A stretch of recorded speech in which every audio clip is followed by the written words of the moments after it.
ఇత్తనాలు వేసేటప్పుడు మొగుల మీదకి చూసి ఒక్క డల్లన్న గురిపి దేవుడా అని ఎంత మొక్కినా పూజలు చేసినా కప్పతల్లి ఆడినా కుద్రదంటే కుద్రదన్నట్టే చేస్తాడు ఆనదేవుడు.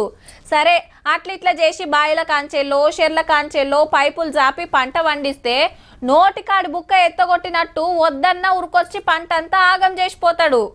ఈ ఆనదేవునికి రైతులంటే అస్సలు వడది కావచ్చు అనిపిస్తుంది కదా, కానీ ఈ తాప తిప్పలేం పెట్టడట తీయండి. రైతన్నలు కుషయ్య ముచ్చటైందంటే ఈ తాప ఆనలు దంచుడే దంచుతాయట. ఎప్పటికి వడేంత కంటే జరంత ఎక్కువే ఉంటాయి అంటారు వాతావరణ శాఖ ఆఫీసర్లు. ఈ రానున్న నైరుతి పవనాల కాలం అనేది లో మనకి వర్షపాతం అనేది సాధారణం కంటే అధికంగానే నమోదే అవకాశం కూడా. తెలంగాణలోనే కాదు దేశమంతటా జూన్ నుంచి మొదలు పెడితే సెప్టెంబర్ దాకా ఇరాం లేకుండా సరసుడేనట.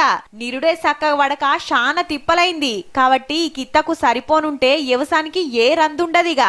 దేశంలో 142 మంది వ్యవసాయం నడిపిస్తుంటే 118 రూపాయల ఆమ్దాని వ్యవసాయం నుంచే వస్తుంది.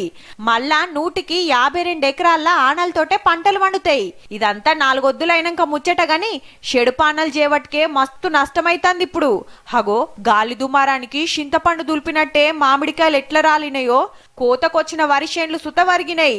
మార్కెట్లకు తెచ్చినాయి కళ్ళాల మీద ఉన్న వడ్లు సుత తెర్లు కాబట్టే ఎన్ని పట్టాలు కప్తే ఆగుతాయుల్లా అంత ఆగమాగం.